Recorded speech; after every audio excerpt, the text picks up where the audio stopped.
كيفاش كتخليو سيفون المرحاض خاسر والما كيسيل؟ كتضيعوا 2.5 عام ديال استهلاك أسرة مغربية من الماء.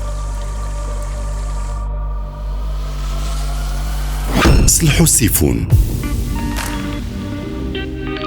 نقتصدوا على الماء ديالنا.